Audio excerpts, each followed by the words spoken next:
Hello guys, welcome today. I hope आप सभी का प्रिपरेशन बहुत ही बढ़िया चल रहा है। तो आज मैं आप लोगों के साथ RRB PO and RRB clerk का टू डू लिस्ट शेयर करूंगा, ताकि किस तरह ये जो रिमेनिंग डेज है, इस रिमेनिंग डेज में आप लोगों का प्री एंड मेंस का किस तरह प्रिपरेशन करना है, ताकि आप लोगों को जॉब मिलने में आसानी हो। ठीक है, तो वीडियो का एंड तक जरूर बने रहिएगा। अगर आपको वीडियो पसंद आता है तो अपना फ्रेंड के साथ जरूर शेयर कीजिएगा। तो चलिए शुरू करते हैं। जैसे आप लोगों को पता ही है कि आरआरबी का जो एग्जाम है अगस्त का सेकेंड वीक से स्टार्ट हो जाएगा। अगर मैं आज से देखूं तो आप लोगों के पास नियर बाय 45 डेज है। तो ये 45 डेज में आप लोगों का प्रिपरेशन को क्या करना है, बूस्टअप करना है, एक प्रॉपर स्ट्रेटेजीज के साथ लेके चलना है, ताकि प्री के साथ साथ आप मेंस का भी तैयारी कर पाओ। क्योंकि अगर आप प्री क्लियर कर पाते हो, अगर मेंस आपका नहीं होता है, इसका कोई फायदा नहीं है। अगर आप मेंस का प्रिपरेशन अच्छा करके अगर आपका प्री ही क्वालिफाई नहीं होता है, तो वो भी तो आप मेंस अपियर नहीं कर पाओगे, उसमें भी आपका क्या होगा, कोई भी फायदा नहीं होगा। तो बेटर क्या होगा कि हमें एक बैलेंस करके चलना है, ताकि प्री के साथ साथ हम आसानी से मेंस भी हम लोग क्वालिफाई कर पाए एक अच्छा मार्क्स के साथ। ठीक है, अभी इसी के लिए मेरे हिसाब से ये जो रिमेनिंग 45 डेज है, ये रिमेनिंग 45 डेज में आप लोगों का जो प्रिपरेशन है वो 60-40 रखना है। 60-40 मींस 60% प्री को देना है, 40% मेंस को देना है। अभी आप लोग बोलोगे सर ऐसा क्यों? इसका रीजन ये है, जब आप प्री को 60% दोगे तो क्या होगा, और प्री के लिए आप पूरा कंप्लीटली रेडी हो जाओगे, है कि नहीं है? क्योंकि प्री के लिए आपके पास नियरली 45 डेज जैसा है। उसके बाद प्री के बाद भी आप लोगों का मेंस के लिए क्या हो जाएगा, क्योंकि मिनिमम 20 डेज आपको मिल जाएगा। वो 20 डेज में भी अगर आप 100% यही चीजों का रिवीजन अच्छी तरीके से करते हो, तो मेरे हिसाब से वो इनफ होगा। ठीक है, इसीलिए मैं बोल रहा हूं अभी से अगर आप 60-40 को लेकर चलते हो तो मेरे हिसाब से अच्छा है। जैसे आपको पता ही है कि आरआरबी में क्या होता है कि आपका 5 सब्जेक्ट होता है, 5 सेक्शन होता है। 5 सेक्शन कौन सा होता है? Quant, reasoning, English, general awareness and computer science. तो हर चीजों के बारे में मैं टू डू लिस्ट आप लोगों के साथ शेयर करूंगा। ठीक है, तो फर्स्ट मैं शेयर करूंगा इंग्लिश का। ठीक है, अभी इंग्लिश का क्या करना है, देखिए अभी इंग्लिश के लिए अगर मैं इंग्लिश का बात बोलूं, एट प्रेजेंट अगर आप इंग्लिश के लिए डेली 1 से 1.5 घंटा अगर आप देते हो, तो मेरे हिसाब से ये अच्छा टाइम स्पेंड है। अभी ये जो 1 से 1.5 घंटा है, इसमें करना क्या है? देखिए, मैं ऑलवेज एक चीज बोलता हूं एंड अभी भी बोलूंगा एंड उसके बाद भी मैं एक ही चीज बोलूंगा कि आपको इंग्लिश के लिए ना ही कोई पेड कोर्स लेना है, ना ही किसी को कंटिन्यूअसली फॉलो करना है, ना ही अपना वीडियोस देख देख के अपना टाइम को ज्यादा स्पेंड करना है। आपको सिंपल क्या करना है, आप लोगों को एक हैबिट डेवलप करना है खुद में, जो है रीडिंग हैबिट। अभी रीडिंग हैबिट आप किस तरह, रीडिंग हैबिट आप कौन सी चीज को रीडिंग करना चाहिए? देखिए, अभी बहुत बच्चे क्या होता है, बुक पढ़ना पसंद होता है। तो मेरे हिसाब से अगर आप बुक पढ़ना चाहते हो तो बुक भी पढ़ सकते हो, लेकिन मैं प्रेफर करूंगा कि आप न्यूज़पेपर का एडिटोरियल को पार्ट को पढ़ा कीजिए। न्यूज़पेपर को एडिटोरियल पार्ट में क्या होता है ना, कि वो जो लैंग्वेज होता है, एग्जाम में जो लैंग्वेज हम लोग को देखने को मिलता है उसी टाइप का लैंग्वेज होता है। अगर आप बुक पढ़ते हो, नॉवेल पढ़ते हो या स्टोरी बुक पढ़ते हो, उसमें क्या होता है ना, नॉर्मल लैंग्वेज लिखा हुआ होता है, जो एग्जाम में वैसा लैंग्वेज नहीं मिलता है, तो बच्चे उसमें भी प्रॉब्लम फेस करता है। ठीक है, तो मेरे हिसाब से मैं क्या बोलूंगा, आप प्रायोरिटी दीजिए न्यूज़पेपर रीडिंग को। ठीक है, उसके बाद न्यूज़पेपर को रीड करना है। ठीक है, उसके बाद क्या करना है आपको, ये जो न्यूज़पेपर पढ़ने के बाद जो भी आपको वोकैबुलरी निकलेगा, वो वोकैब को आपको स्टडी करना है। उसके साथ साथ आपको क्विज देना है, क्विज देना है। मिनी मॉक अगर दे सकते हो तो मिनी मॉक दे दीजिए, या आप सेक्शनल टेस्ट दे दीजिए। ये अगर आप देते हो तो क्या होगा कि आपका प्रैक्टिस हो जाएगा। ठीक है, अभी अगर मैं क्विजेस का बात कर रहा हूं, सेक्शनल का बात कर रहा हूं, क्विजेस मेरे हिसाब से डेली एक आरसी का क्विज मैंडेटरी है। बिकॉज आरसी का क्विज को करने के लिए आपको क्या किस चीज का जरूरत है, कॉम्प्रीहेंशन का जरूरत है। और ये न्यूज़पेपर पढ़ने के बाद क्या होगा, आपको कॉम्प्रीहेंशन लेवल क्या होगा, डेवलप होगा। ये न्यूज़पेपर को सिर्फ पढ़ना नहीं है, उसको समझना है, चीजों को अंडरस्टैंड करना है कि आज का न्यूज़पेपर में बोला क्या है। अगर पॉसिबल हो उसका 1-2 एडिटोरियल होता है, उसका दोनों में से एक का समरी बनाने का कोशिश कीजिए, उसमें बहुत ज्यादा फायदा होगा आपका। ठीक है, उसके साथ साथ एक आरसी बोल रहा हूं। आरसी क्यों बोल रहा हूं, आरसी में क्या होता है, सिनोनिम एंटोनिम भी होता है। तो जब आप आरसी दोगे उसको कॉम्प्रीहेंशन तो आपका आ जाएगा, उसके साथ साथ सिनोनिम एंटोनिम का भी आपका क्या होगा, बेनिफिट हो जाएगा। ठीक है, ये दोनों उसके साथ ही हो जाएगा। उसके साथ मान लीजिए कि आज आपने क्लोज टेस्ट का क्विज एक मार दिया, आज आपने एक इरोड डिटेक्शन का क्विज मार दिया, आज आपने एक रीअरेंजमेंट का क्विज मार दिया। तो इस तरीके से मिनिमम 2, अगर आपका पॉसिबल हो तो 3 क्विज मार दीजिए। ये इसमें एक तो आरसी आपका मैंडेटरी है एंड रिमेनिंग अगर आप 1 या 2 मारते हो तो वो आपके हिसाब से टॉपिक आप लोग चूज कर लीजिए कि आप डेली कौन सा टॉपिक दीजिएगा। जो टॉपिक में आपको ज्यादा प्रॉब्लम लगता है वही टॉपिक को आप थोड़ा ज्यादा दीजिए, जो टॉपिक में आपका कमांड अच्छा खासा बन रहा है तो उसको थोड़ा कम दीजिए। इसमें क्या बैलेंस होगा चीज, ठीक है। इसके साथ साथ एक सेक्शनल टेस्ट मारने का कोशिश कीजिए। सेक्शनल टेस्ट में क्या होगा कि आप मॉक जब दोगे तो उसमें क्या होगा कि आप इसके लिए हैबिचुएट हो जाओगे कि अगर आपको इतना टाइम में अगर इतना क्वेश्चंस मिलता है तो आप किस तरह इसको सॉल्व करोगे, कितना का सही होगा कितना गलत होगा, आप जो कर रहे हो वो सही है या गलत है, हर चीजों के बारे में आपको पता लग जाएगा।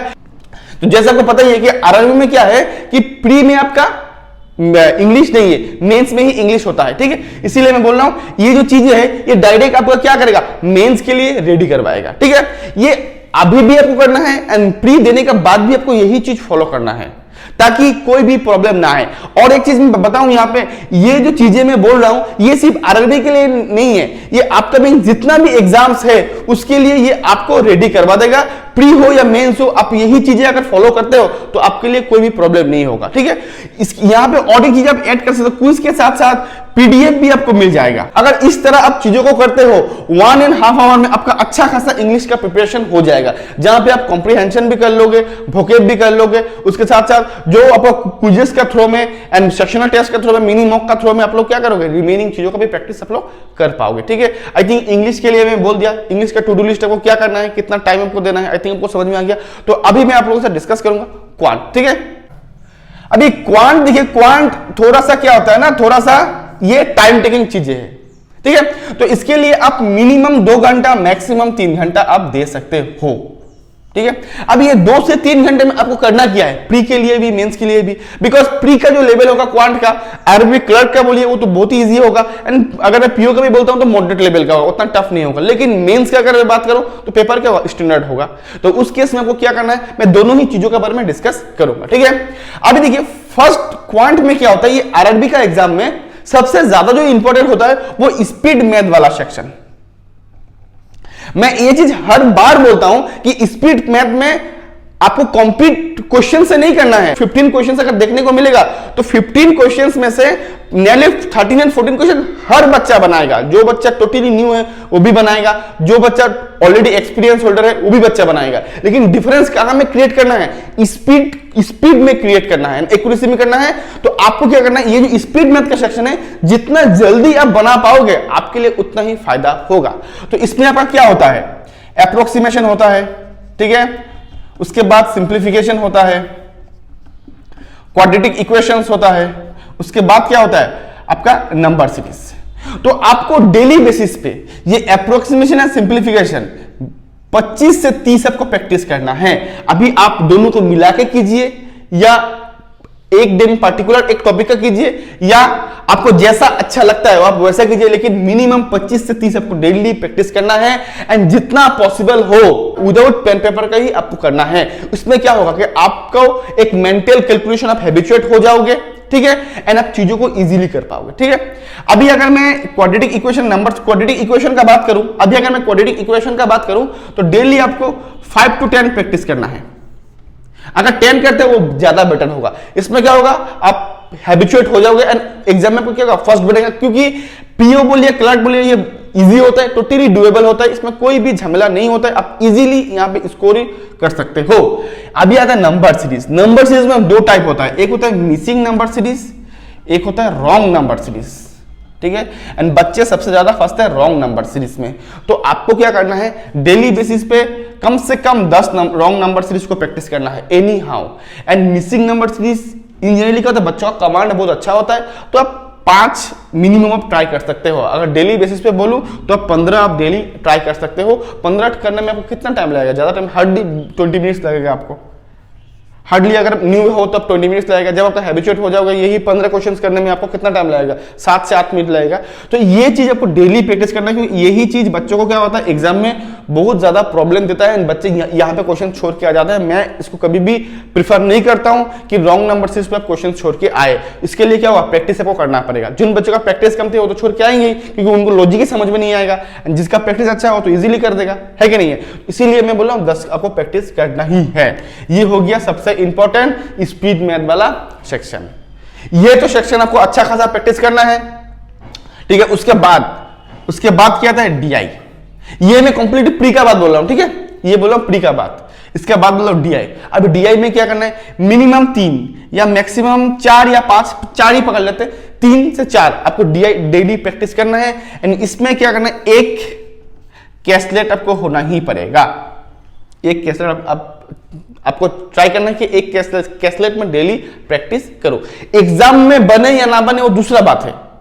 अभी अगर आप चीजों को प्रैक्टिस करोगे तो वो क्या होगा, वो आपके लिए हेल्पफुल होगा। मान लीजिए क्वांट का पेपर टफ दे दिया, इस केस में आप कैसलेट को छोड़ के वो उतना प्रॉब्लम नहीं होगा। लेकिन जब आप मेंस देने जाओगे उस टाइम में अगर आता है, उस टाइम में आपको इनफ टाइम मिलेगा एक कैसलेट को सॉल्व करने के लिए, क्योंकि प्री में उतना ज्यादा टाइम नहीं होता कि आप क्वेश्चंस को क्या उतना टाइम दे पाओ। बना हुआ क्वेश्चंस भी बच्चा छोड़ के आना होता है मजबूरी में, लेकिन मेंस में क्या होता है, टाइम अच्छा खासा मिल जाता है, ठीक है। ये होता है 3 से 4। और ये जो रिमेनिंग होगा उसमें वेराइटी का प्रैक्टिस कीजिएगा। कभी लाइन कीजिएगा, कभी टेबलर कीजिएगा, कभी बार ग्राफ कीजिएगा, कभी पाई चार्ट कीजिएगा, कभी डबल पाई चार्ट कीजिएगा। इस तरह आप चीजों को प्रैक्टिस करना है, ठीक है। उसके बाद आता है एरिथमेटिक। ये सबसे ज्यादा गेम चेंजिंग है, ठीक है, ये सबसे ज्यादा गेम चेंजिंग है। अभी एरिथमेटिक में 2 टाइप का बच्चा है। एक बच्चे का जिसको एरिथमेटिक में थोड़ा प्रॉब्लम है, जिसका बेसिक कॉन्सेप्ट क्लियर नहीं है, एंड वो बच्चा है जिसको एरिथमेटिक बहुत ज्यादा पसंद है। इन जनरली बहुत रेयरली बच्चा मिलता है जिसको एरिथमेटिक पसंद होता है। जिनको क्वांट अच्छा लगता है उनको भी बहुत बच्चा मैंने ऐसा भी देखा है जिनको क्वांट अच्छा लगता है लेकिन एरिथमेटिक उनको करना पसंद नहीं है, ठीक है। अभी देखिए, जिन बच्चों का क्वांट में प्रॉब्लम है उनको मैं एक ही चीज सजेस्ट करूंगा, एरिथमेटिक को सारा टॉपिक करना है वैसा मत सोचिए, आप सिलेक्टिव टॉपिक सोचिए, सिलेक्टिव टॉपिक। मैंने इससे पहले और एक वीडियो बनाया है क्वांट का, उसमें मैंने टॉपिक के मैंने सिलेक्ट करके दिया है मैंने। वैसा सिलेक्टिव टॉपिक को पहले, अगर आपका बेसिक क्लियर नहीं है तो YouTube से कोई भी पेड कोर्स लेने का जरूरत नहीं है। YouTube में जाके फ्री ऑफ कॉस्ट आपको बहुत सारा टॉपिक वाइज वीडियो मिल जाएगा। वो टॉपिक वाइज वीडियो को आप देख सकते हो एंड वहां से उस टॉपिक के बारे में डिटेल्स आप नॉलेज गैदर कर सकते हो। उसको गैदर करने के बाद आप प्रैक्टिस कीजिए। अब प्रैक्टिस के लिए मटेरियल क्या चाहिए ये मैं आप लोगों के साथ भी शेयर कर दूंगा, ठीक है। ये हो जाए एरिथमेटिक का। एंड जिन बच्चों का अच्छा है तो वो अपना टॉपिक को चूज करे, कौन सा टॉपिक में उसका अच्छा कमांड हो रहा है, कौन सा टॉपिक में उसका क्वेश्चंस ज्यादा बन रहा है, उस टॉपिक को और भी स्ट्रॉन्ग कीजिए। एंड जो टॉपिक में प्रॉब्लम हो रहा है उस टॉपिक को थोड़ा और जोर दीजिए ताकि उस टॉपिक से भी अगर क्वेश्चन आए तो मुझसे बने, एटलीस्ट मुझसे बने, ठीक है। इस तरह अगर आप चीजों को प्रैक्टिस करते हो प्री के लिए तो मैं बोलूंगा ये अच्छा खासा प्रैक्टिस आपका हो जाएगा, ठीक है। इस तरह अगर आप चीजों को करते हो। अभी बहुत बच्चे ऐसा होगा जिसे क्या है, एरिथमेटिक तो टोटली कॉन्सेप्चुअल क्लियर है, बहुत ज्यादा कॉन्सेप्ट क्लियर है, डीआई के भी मोटा मोटी अच्छा खासा उनका कॉन्सेप्ट क्लियर है। उन बच्चों को मैं एक ही चीज रेकमेंड करूंगा कि आप लोग डायरेक्ट क्विज दे दीजिए, quiz, sectional and mock.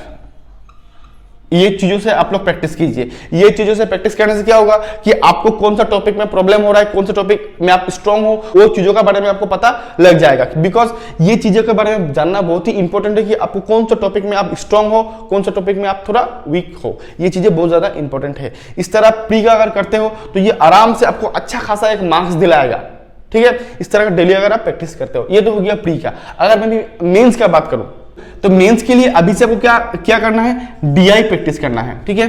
DI क्योंकि डीआई का जो रोल होता है मेंस में बहुत ज्यादा इंपॉर्टेंट होता है। तो डीआई आपको मिनिमम 1 या 2 डीआई को डेली एक सेट लगाना है, ठीक है। एंड कॉन्सेप्चुअल, जो चीज कॉन्सेप्चुअल हो वैसा, नॉर्मल सेट नहीं, प्री का तरह नहीं। मेंस का थोड़ा हाई लेवल डीआई थोड़ा लगाइएगा, कॉन्सेप्चुअल। उसमें क्या होगा कि आपका खुद का जो कॉन्सेप्ट होगा उसके बारे में पता चल जाएगा कि आप कितने पानी में हो, ये चीज आपको पता लग जाएगा, ठीक है।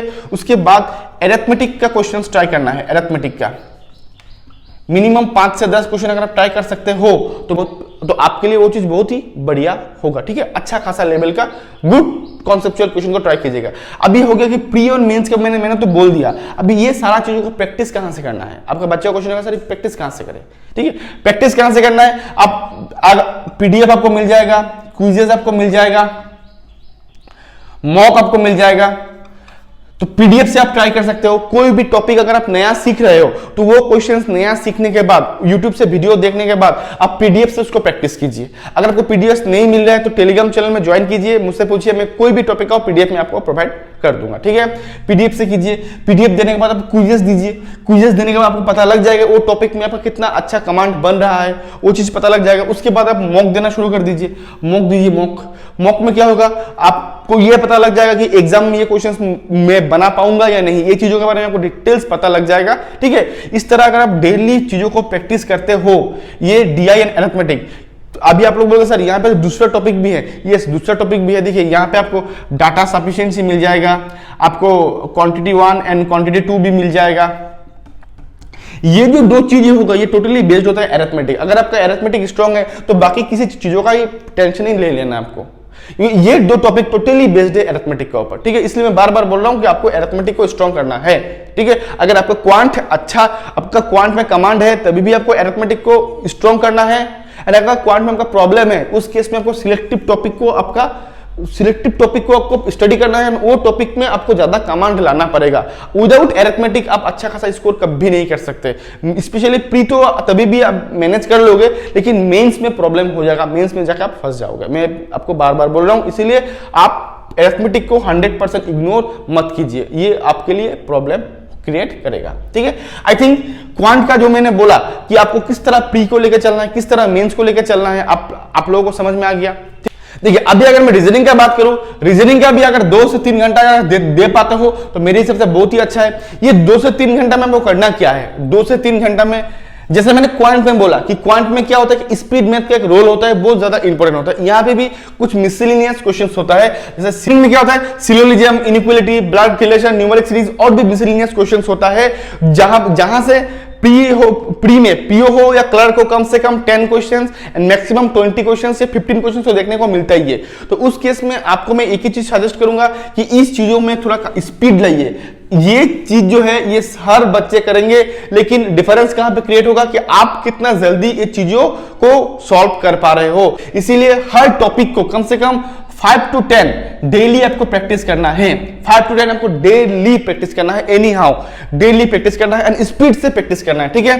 एंड उसके बाद सबसे ज्यादा इंपॉर्टेंट जो का पजल एंड सिटिंग अरेंजमेंट, ये चीजों को ऊपर थोड़ा ज्यादा फोकस करना है। बिकॉज 2022 या 2021 में जितना भी प्री एग्जाम हुआ, इसका जो ओवरऑल वेटेज था वो बहुत ज्यादा था। अगर मैं आउट ऑफ 35 का बात करूं तो किसी किसी एग्जाम में मोर देन 25 भी देखा गया है। एंड अगर मैं ऑन एन एवरेज का बात करूं, आउट ऑफ 35 आपको नियरली 23 या 24 क्वेश्चन आपको इस सिटिंग अरेंजमेंट एंड पजल से ही देखने को मिला है। इसलिए मैं बोल रहा हूं कि ये चीजों में आप अपना कमांड लाइए। ये चीजों में कमांड लाने के लिए क्या करना पड़ेगा, डेली 4 to 5 आपको puzzle and sitting arrangement mix करके प्रैक्टिस करना है। एंड इसमें क्या होगा, आपको वेराइटीज प्रैक्टिस करना पड़ेगा। वेराइटी मींस मान लीजिए पजल 2 कर लिया, सिटिंग अरेंजमेंट 3। इसमें सिटिंग अरेंजमेंट में क्या होगा, सर्कुलर कर लीजिए, कभी कभी टेबुलर कर लीजिए, कभी कभी ट्राइंगल कर लीजिए। इस तरह वेराइटीज टाइप ऑफ आप कीजिए, उसमें क्या होगा, आपको बहुत ज्यादा बेनिफिट मिलेगा, ठीक है। पजल भी आपको इस तरह करना है। आप फ्लोर का आज प्रैक्टिस कीजिए, कल सर्कुलर का प्रैक्टिस कीजिए, परसों लीनियर पेयर का प्रैक्टिस कीजिए। इस तरह अगर आप चीजों को करते हो तो आपको डेफिनेटली ये हेल्पफुल होगा, ठीक है। क्योंकि प्री में ये दोनों को छोड़ के और कुछ आता ही नहीं है, ठीक है। तो ये चीज अगर आप जब कर लोगे तो आपके लिए अच्छा होगा। उसके साथ साथ क्विजेस दीजिए, रीजनिंग का क्विजेस दीजिए, रीजनिंग का मिसलेनियस का क्विजेस दीजिए। देखिए कि आप कितना जल्दी वहां पे 15 आउट ऑफ 15 अगर होता है या 10 होता है, जितना भी मार्क्स होता है वो फुल मार्क्स लाना बराबर नहीं है, कितना जल्दी आप ला पाते हो वो मेन थिंग है। अब उस पर जरा जोर दीजिए, क्विजेस दीजिए, पजल का क्विज दीजिए, सिटिंग अरेंजमेंट का क्विजेस दीजिए। और सबसे इंपॉर्टेंट मॉक, आप जब मॉक दोगे तो मॉक में देखिए कि कितना नंबर आ रहा है, तो फुल मार्क्स आ रहा है कि नहीं आ रहा है। अगर क्लर्कल हो तो फुल मार्क्स लाने का कोशिश कीजिए, अगर पीओ हो थोड़ा सा देखिए कि अच्छा खासा इसको 30+ लाने का कोशिश कीजिए। अगर नहीं आ रहा तो क्यों नहीं आ रहा है, कहां पे प्रॉब्लम हो रहा है, स्पीड कहां पे कमती है, कौन सा टॉपिक में मेरा ज्यादा प्रॉब्लम है, वो टॉपिक को आप निकालिए और वो टॉपिक को डेली बेसिस पे प्रैक्टिस कीजिए। क्योंकि वो टॉपिक को ही ये टाइम में आपको ज्यादा देना है, वो टॉपिक को ही आपको ये टाइम में ज्यादा देना है, ठीक है, बिकॉज जो टॉपिक में आपका कमांड अच्छा खासा है उसको आप कम टाइम देने से भी आपको हो जाएगा, लेकिन जो टॉपिक में आपका प्रॉब्लम है उस टॉपिक में थोड़ा ज्यादा टाइम आपको इन्वेस्ट करना है। इसी तरह आपको चीजों को बैलेंस करना पड़ेगा। ठीक है, अभी देखिए ये क्विज दीजिए, मॉक दीजिए, उसके बाद पीडीएफ होगा, पीडीएफ से आप चीजों को स्टडी कीजिए। मटेरियल अवेलेबल है, ना ही कोई बुक लेने का जरूरत है, ना ही कोई पेड कोर्स लेने का जरूरत है। अगर आप लोग डेडिकेटेडली चीजों को करते हो तो आप फ्री ऑफ कॉस्ट आप स्टडी कर सकते हो। ठीक है, क्योंकि इतना सारा मटेरियल्स अवेलेबल है। लेकिन बच्चे क्या होता है ना कि सोचते हैं कि अगर पेड कोर्स लूंगा तो मेरा जल्दी हो जाएगा। वैसा बात नहीं है, जितना आप जल्दी मेहनत करोगे, जितना अच्छा से आप मेहनत करोगे, उतना अच्छा ही आपका सिलेक्शन होगा। तो ये तो हो गया प्री का, देखिए ये तो हो गया प्री का। अभी अगर मैं मेंस का बात बोलूं, देखिए अभी अगर मैं मेंस का बात बोलूं तो मेंस में क्या होता है, सबसे ज्यादा जो इंपॉर्टेंट होता है ना मेंस में, वो होता है पजल। इसका जो रोल होता है वो भयंकर होता है, एंड इसका लेवल भी थोड़ा अप होता है। तो मैं बोलूंगा कि आप पजल कम से कम 2 हाई लेवल का पजल आप प्रैक्टिस कीजिए, 2। ठीक है, डेली। ठीक है, उसके साथ साथ आपका हो गया जैसे इनपुट आउटपुट हो गया, उसके बाद आपका लॉजिकल रीजनिंग हो गया, स्टेटमेंट बेस्ड जो रीजनिंग होता है वो वाला आप देख लीजिएगा। इस तरह जो टॉपिक्स होता है ना, तो इसको क्या करना है, देखिए अभी इस पे उतना ज्यादा नहीं, बट इसका आप बेसिक नॉलेज लेके आप लोग रख दीजिए, इसमें क्या होगा, आपका डेफिनेटली बेनिफिट होगा। ठीक है, तो इस तरह आप चीजों को अगर आप देते हो, तो मेरे हिसाब से आपको अच्छा मार्क्स लेने में कोई भी नहीं रोक सकता है, बिकॉज आप हर चीजों का प्रैक्टिस अच्छे तरीके से कर रहे हो। आप एक बैलेंस स्टडी कर रहे हो, जो टॉपिक में आपका प्रॉब्लम हो रहा है उसको ज्यादा दे रहे हो, जिसमें वो कमती हो रहा है उसको थोड़ा कमती टाइम दे रहे हो। तो इस तरह आप लेके चलिए। ठीक है, तो ये हो जाएगा क्वांटिटेटिव रीजनिंग का, ये हो गया क्वांटिटेटिव रीजनिंग एंड इंग्लिश का। अभी क्या बचा, general awareness and computer awareness. ठीक है, अभी देखिए यहां पे आता है जनरल अवेयरनेस। अभी जनरल अवेयरनेस में 3 चीजें होता है। क्या 3 चीजें, एक होता है current affair plus static awareness plus banking awareness. ठीक है, अभी देखिए करंट अफेयर क्या होता है कि टाइम टू टाइम आपका चेंजेस होते रहता है, स्पेशली इसका लास्ट 6 मंथ का बहुत ज्यादा इंपॉर्टेंट होता है। ठीक है, स्टैटिक अवेयरनेस होता है फिक्स, बैंकिंग अवेयरनेस होता है फिक्स, ये उतना चेंजेस नहीं होता, ये क्या स्टैटिक न्यूज की तरह होता है। ठीक है, बैंकिंग अवेयरनेस। लेकिन हाँ, अगर डेली न्यूज में बैंकिंग रिलेटेड कोई भी न्यूज आता है वो उसको आपको अच्छी तरीके से देखना है, लेकिन जो स्टैटिक न्यूज होता है बैंकिंग का उसको आपको एक बार देख के अच्छी तरीके से नॉलेज लेके उसको सिर्फ रिवीजन करना है और उसमें कुछ भी नहीं करना है। स्टैटिक का और इसका सेम है, लेकिन अगर करेंट अफेयर में बैंकिंग रिलेटेड कुछ भी न्यूज आ रहा है उसको आप डे टू डे अपडेट करना है, डेली करेंट अफेयर को अपडेट करना, ये आपका हो गया। उसके बाद इसमें क्या होगा कि आप ऑल्टरनेटिव कर सकते हो। आज आप स्टैटिक अवेयरनेस कर रहे हो 15 से 20 मिनट का, कल आप बैंकिंग अवेयरनेस कर लीजिए 15 से 20 मिनट का। इस तरह अगर आप चीजों को करते हो तो वो आपके लिए बेनिफिशियल होगा। ठीक है, इस तरह तो यहाँ पे 1.5 घंटा या आप इस पे 2 घंटा भी कर सकते, 1 से 2 घंटा भी कर सकते हो, क्योंकि मेंस जब आपका प्री खत्म हो जाएगा तब इसमें आपको टाइम इनहेंस करना पड़ेगा, क्योंकि इसका एक बहुत ज्यादा इंपॉर्टेंट होता है। तो इसमें क्या करना है, इसमें क्या डेली जीके को अपडेट करना है, प्रीवियस मंथ का भी आपको रिविजन करना है, एंड कम से कम मिनिमम आप 2 साइट से चीजों को फॉलो किया कीजिए, क्योंकि एक साइट कभी भी इनफ नहीं होता है। अगर 2 साइट फॉलो करोगे तो अच्छा खासा आपको चीजों को कॉमन मिल जाएगा। एंड उसके साथ साथ क्या होगा कि आप जब क्विजेस दोगे, क्विजेस जब आप जब देना शुरू कर दोगे तो वो आपके लिए बेनिफिशियल होगा। वो आपको क्या होगा, क्वेश्चंस किस तरह देखने को मिल सकता है उसके बारे में आपको पता लग जाएगा। ठीक है, देनी उसके साथ आता है क्या, कंप्यूटर अवेयरनेस। अभी देखिए कंप्यूटर अवेयरनेस क्या होता है, आरआरबी पीओ में ही देखने को मिलता है। ठीक है, एंड आईबीपीएस के एग्जाम में उतना ज्यादा नहीं आता है। अभी कंप्यूटर अवेयरनेस का जो सिलेबस होता है वो बहुत लिमिटेड है, लेकिन बच्चों का कहा था कि सर सिलेबस तो मैंने सारा कुछ पढ़ लिया, लेकिन क्वेश्चंस कहां से आ रहा है वही मुझे नहीं पता। तो इसके लिए अगर आप डेली बेसिस पे अगर आप हाफ एन आवर भी देते हो, मेरे हिसाब से हाफ एन आवर 30 मिनट्स अगर देते हो मेरे हिसाब से अच्छा है, या 45 मिनट्स मैक्स टू मैक्स, उतना ज्यादा टाइम को देने का जरूरत नहीं है इसमें। तो ये इसमें फर्स्ट आपको क्या करना है, फर्स्ट कोई भी 1 या 2 साइड का पीडीएफ को अच्छी तरीके से पीडीएफ लेना है, 2 साइड का पीडीएफ को अच्छी तरीके से पढ़ना है। फर्स्ट पीडीएफ को स्टडी करना है। ठीक है, पीडीएफ को स्टडी करने के बाद अगर मान लीजिए कोई टॉपिक आपको समझ में नहीं आ रहा है, उसको यूट्यूब से जाके उस टॉपिक के बारे में डिटेल्स पढ़ लेना है, डिटेल्स उसके टॉपिक के बारे में पढ़ लेना है। जितना आपको खुद से समझ में आ रहा है वो सही है, क्योंकि जो चीज समझ में आ रहा है वो चीज को फिर से पढ़ के फायदा क्या है। जो चीज समझ में नहीं आ रही है वो चीज को आप यूट्यूब से अच्छे से देख सकते हो। उसके बाद जब आप क्विजेस दोगे, क्विजेस आप दीजिए, उसके बाद पीडीएफ का एमसीक्यूज भी मिल जाएगा, वो दिया कीजिए कि किस तरह क्वेश्चंस आता है। प्रीवियस ईयर क्वेश्चंस थोड़ा देखिए कि प्रीवियस ईयर किस तरह क्वेश्चंस आया था, वो देखिए। इस तरीके से अगर आप डेली लेके चलते हो, ये करंट अफेयर भी आपका हो जाएगा, लेकिन इसको आपको कंटिन्यू लेके चलना पड़ेगा, ठीक है। इस तरह आप चीजों को लेके आपको चलना पड़ेगा। इस तरह आप चीजों को लेके चलते हो तो वो आपके लिए डेफिनेटली हेल्पफुल होगा, बेनिफिट होगा। और एक चीज मैं बता दूं कि क्वांट एंड रीजनिंग क्या होगा, टाइम टू टाइम उसका आप उसको चेंज कर सकते हो।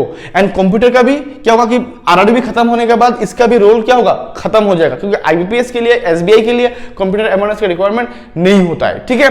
तो उस केस में क्या होगा कि आपका जो जीके जो होगा, जीए जो होगा एंड इंग्लिश जो होगा, वो दोनों जो स्लॉट है उसको चेंज मत कीजिएगा। Quant and reasoning as per your requirement आप उसको चेंज कर सकते हो, लेकिन ये दोनों को चेंज मत कीजिएगा कि ये दोनों बहुत ज्यादा इंपॉर्टेंट है, ठीक है। एंड और एक चीज अगर मैं बोलूं, अगर मैं वीकेंड का बात करूं, वीकेंड का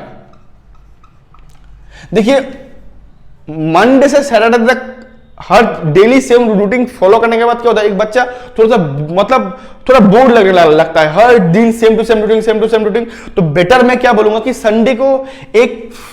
संडे का दिन जो होगा एक थोड़ा सा लाइट स्टडी रखिएगा। संडे को मान लीजिए कि आपने सिर्फ एक मेंस का ही मॉक दिया है, सिर्फ एक मेंस का मॉक दे दीजिए, उसको एनालाइज भी नहीं करना है, मेंस का मॉक दे दीजिए और मान लीजिए जीके हो या कंप्यूटर हो थोड़ा सा रिवीजन कर लीजिए। रिमेनिंग डे थोड़ा सा फ्री खुद को भी थोड़ा टाइम दीजिए, ताकि आपको मतलब अच्छा लगे, आपको मान लीजिए थोड़ा अच्छा लगे, आप थोड़ा दोस्तों के साथ घूम लीजिए या कहीं पे जाना हो वो कर लीजिए, फैमिली के साथ टाइम स्पेंड करना हो वो कर लीजिए। ये संडे का दिन में उतना टाइट शेड्यूल खुद के लिए मत रखिएगा, वो आपके लिए उतना बेनिफिशियल नहीं होगा। हर दिन अगर सेम चीज करते रहोगे आपका माइंड भी क्या होगा, एग्जॉस्ट हो जाएगा, तो आपका माइंड का कैपेसिटी भी क्या होगा, रिड्यूस होते रहेगा। तो उसके लिए भी थोड़ा टाइम दीजिए। संडे को थोड़ा सा हम 1-2-3-4 घंटा पढ़ने के बाद, 3-4 घंटा करने के बाद आप संडे को फ्री हो जाइए एंड फ्री होकर रिमेनिंग जो आपका काम होगा वो आप करते रहिए। उसमें क्या होगा, आपको भी अच्छा लगेगा एंड नेक्स्ट डे से जब स्टार्ट करोगे एक न्यू एनर्जी के साथ आप स्टार्ट कर पाओगे, ठीक है।